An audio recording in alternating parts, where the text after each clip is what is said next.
Bon, ben merci à toutes et à tous d'être là aujourd'hui. Vous aurez tous remarqué que nous sommes de plus en plus nombreux et que l'âge moyen diminue de façon assez systématique.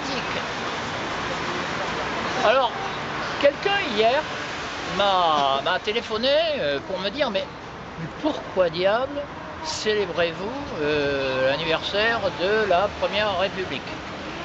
Alors, je lui ai répondu d'abord parce que si nous ne le faisons pas, personne ne le fera. Parce qu'apparemment, personne ne vient jamais ici célébrer quoi que ce soit. Donc, il est bien que nous maintenions la flamme et que nous rappelions qu'il s'est passé autrefois, il y a quand même maintenant plus de 2 siècles, un événement considérable qui est l'irruption du peuple, des citoyens, en tant que souverain.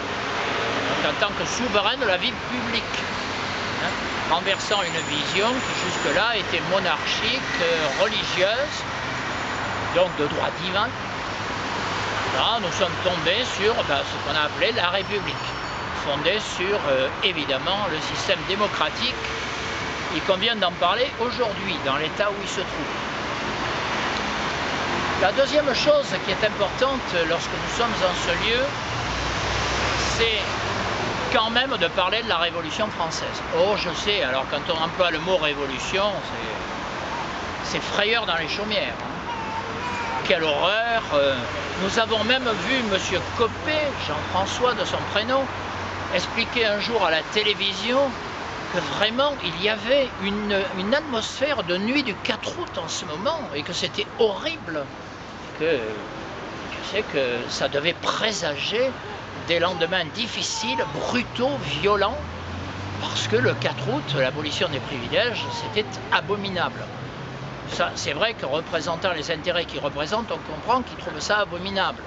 Mais la Révolution française, bon, on ne va pas rentrer dans le discours où il y a le bien, le mal, c'est toujours très compliqué l'histoire. Il reste que ça a été un événement considérable d'irruption du peuple dans l'histoire, d'affirmation de nouvelles valeurs, et qu'on peut regretter que ces valeurs soient aujourd'hui en déshérence, et que depuis 20 ans, lorsqu'on parle de révolution, c'est uniquement pour parler d'horreur, comme l'a montré un bicentenaire particulièrement raté. La troisième chose, ça serait bizarre de ne pas l'évoquer aujourd'hui, c'est que nous sommes dans une période, paraît-il, préélectorale. Alors en théorie, quand on parle élection, ça veut dire débat, ça veut dire choix, ça veut dire affirmation de la volonté des citoyens. En l'occurrence, au mieux, on élimine le plus mauvais, au pire, on ne sait pas très bien pourquoi on va voter. Mais ça, ce n'est pas la nature de la démocratie, c'est la caricature, la déliquescence de celle-ci. Et donc, réaffirmer ce qu'a été un passé qui voulait justement retrouver la citoyenneté, retrouver la volonté populaire, retrouver la souveraineté de l'ensemble des citoyens.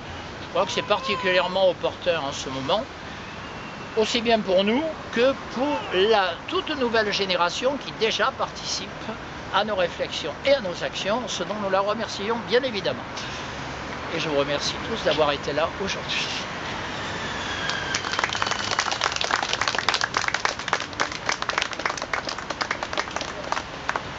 Désolé pour votre ambiance.